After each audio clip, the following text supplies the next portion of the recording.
Hello everyone and welcome back to Let's Play The Legend of Zelda Oracle of Ages, and last part we did stuff, now we're at Crescent Island because I got the heart piece! Yes, that took me 2 hours to get off screen. Yes.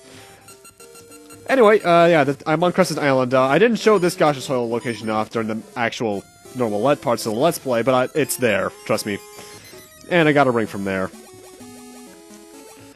And now we're actually going to go on with story. Anyway, in the last part, we beat Jabba Jabba's belly. We got his aura scale. So now we're gonna go do stuff with that.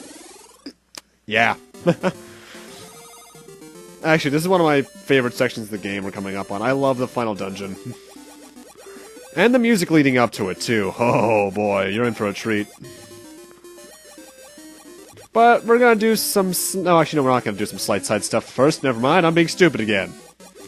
Mind you should be used to that. That happens all the time. Namely, you're gonna want to go in this direction. Back to this house, actually. I'm not gonna show off what's inside all the houses, obviously. I'm not talking to every NPC. I'm playing the game straight as a game. Because you're gonna want to go into the past right here. And one thing that I didn't know until about 2 years ago was the fact that this cave is right here. And in here is a treasure chest, which you need the mermaid suit to get, by the way, and the long hook. And it contains a ring. I don't know what ring that is, though.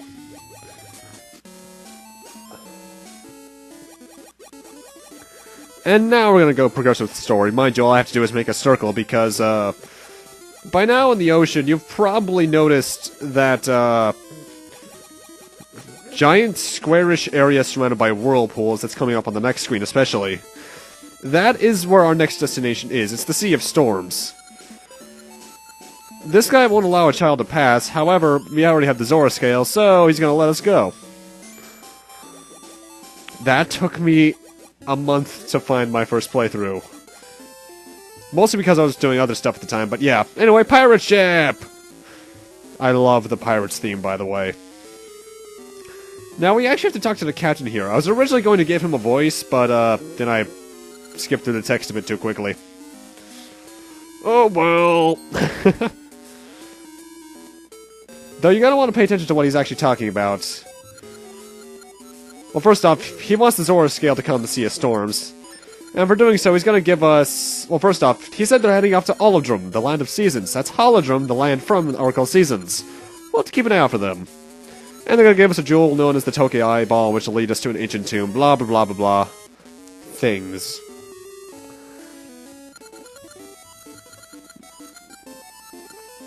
So, we're gonna need to head to Crescent Island with that. Also, one thing I'm surprised to mention is that, normally I do the Zelda series in somewhat accordance with the timeline.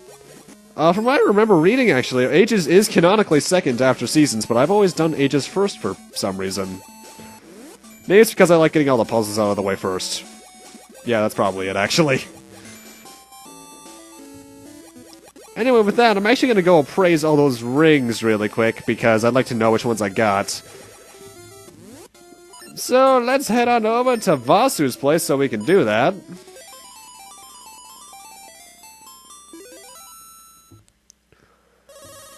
What's really sad is that might be one of the last times we hear that tune. Anyway, first off, we got the Gold Luck Ring, which is half damage from falls. Second up, we got the Rocks Ring, which I already have one, so we're gonna get 30 free rupees. The Whimsical Ring, which is that ring that reduces your damage, but sometimes instant kills enemies. The Like Ring, which turns you into a Like. The Charge Ring, which charges your spin attack so much more quickly. That's going into my box. The Red Holy Ring, which makes you take no damage from smaller rocks like the Octoroks. And the Pegasus Ring, which increases your Pegasus seed time by, I think, twice, actually. So let's go into my list and actually add those 2 rings that I mentioned into my list. There are a total of, I want to say, 50-something rings. I'm not getting them all, obviously, because I don't feel like doing that.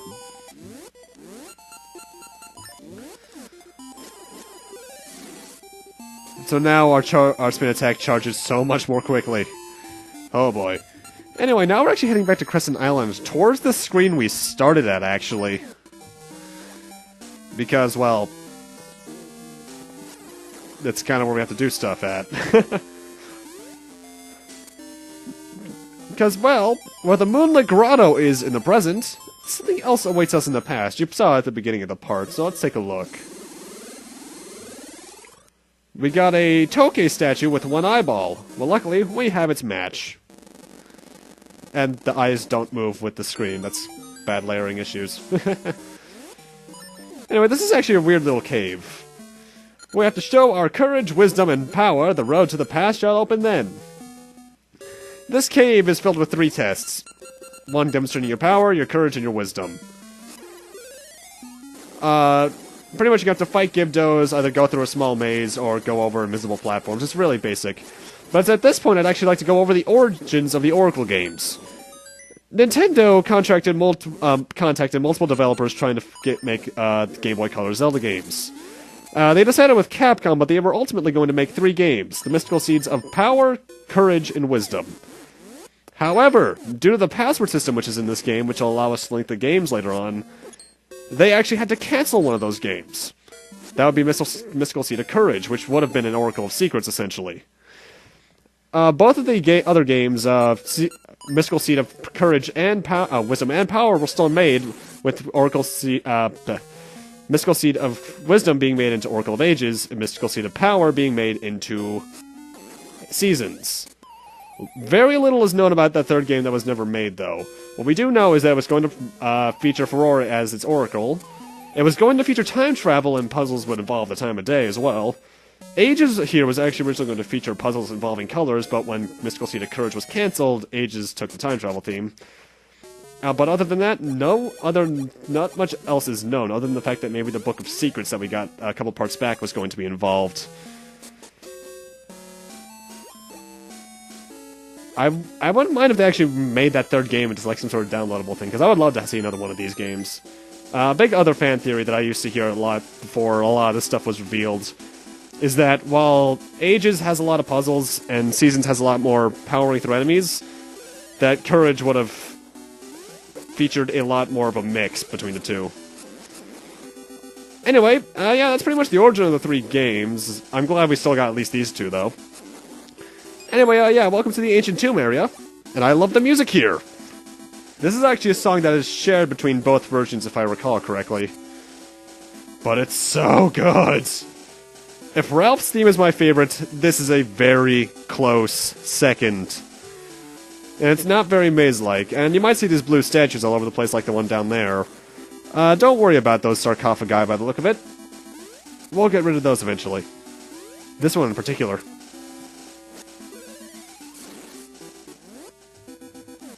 And also, we're on the region of the map that we were actually never in before. Like I mentioned before, I'm not 100%ing the map, I'm only 100%ing the main game. Which is every heart piece, every item, etc., etc. Which is going to be a lot harder to do in Seasons, that's for sure. Anyway, welcome to Dungeon 8. Ancient Tomb. I love the music here, by the way. Very foreboding.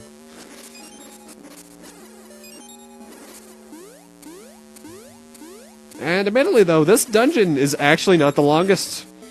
It's the hardest, probably, but the longest one, I think, is the Mermaid's Cave.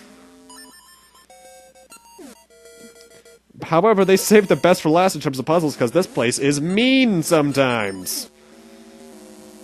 First off, we got this room, which you have to light the torches up, which is fairly basic. And you got some guineas as well, which is pathetically easy. I forget what the owl tells you, but essentially, what you have to do is push this statue up, and then bomb where it was. I think the owl statue hints towards that, but I'm not entirely sure, because, I pretty much have a lot of these dungeons memorized. Not entirely memorized, that'll go to some other game, probably Majora's Mask, for one. But, they're a good amount dedicated to memory. Because when I eventually get to Majora's Mask, there will be no hesitation with where I'm going, because I know that game too well. Whereas when I do A Link to the Past, eventually, I'm probably going to look lost a lot of the time, because I don't really have a big attachment to that game, though it is good. Anyway, got a small key there, we need that for the door to this screen, obviously.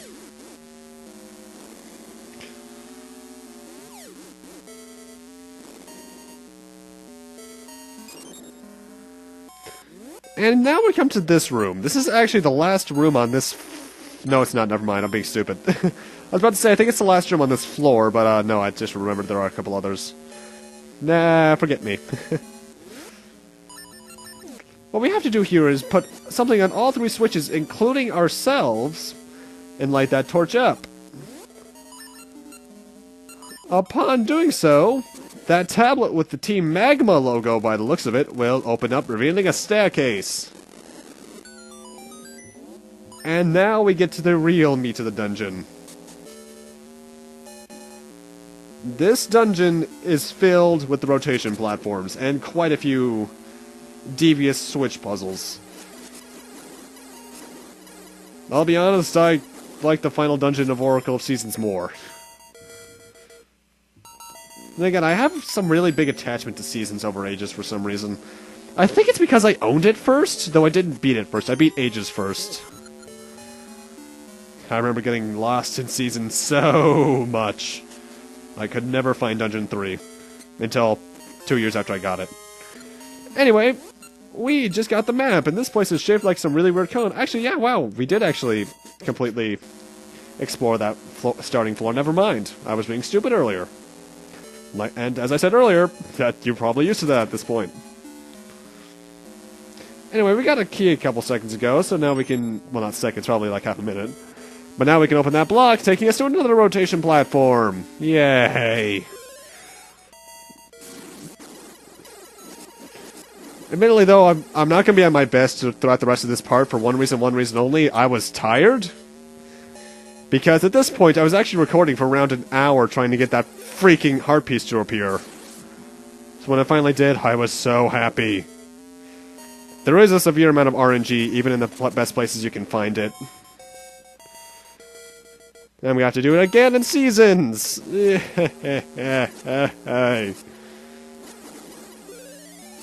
Anyway, yeah, as you just saw there, we now pretty much have no charge time for a spin attack, which is great. And we got the compass, which is dandy, I suppose.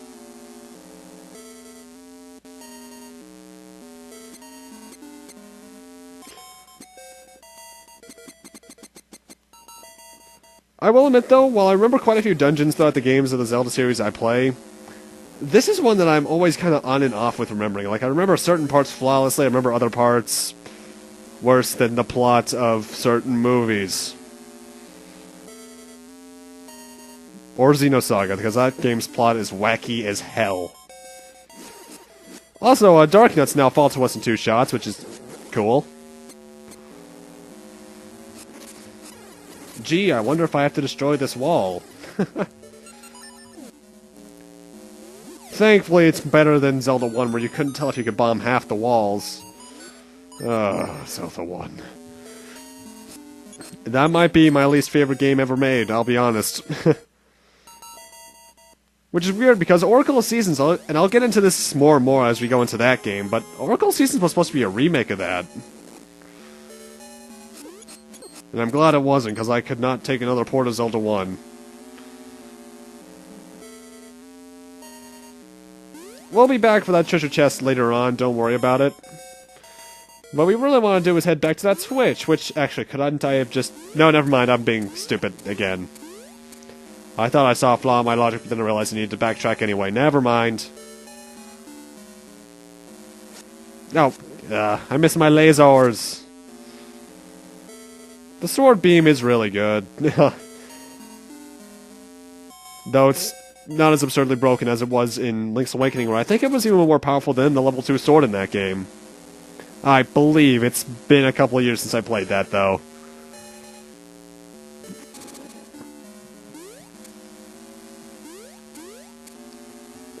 This is a rather cool Easter egg coming up here, by the way. Notice how that Gibdo has a key in it. Gibdo. Stalfos. Nice reference to Zelda 1 there. Again, if you haven't noticed already, even though Oracle Seasons was the one that was going to be a remake, these games have a lot of Zelda 1 influences. Anyway, we have to circle around here because it's what we have to do, obviously. And for some reason that one Stalfos respawned. I don't get that. Unless I never killed him to begin with, in which case it makes a bit more sense. But with that, and us entering the ancient tomb and me murdering all these ghosts, though ghosts don't die, I'm gonna need to end this off here. Thank you guys for watching, and in part 21, we'll be continuing on in the ancient tomb, possibly completing it in the process. See you guys then.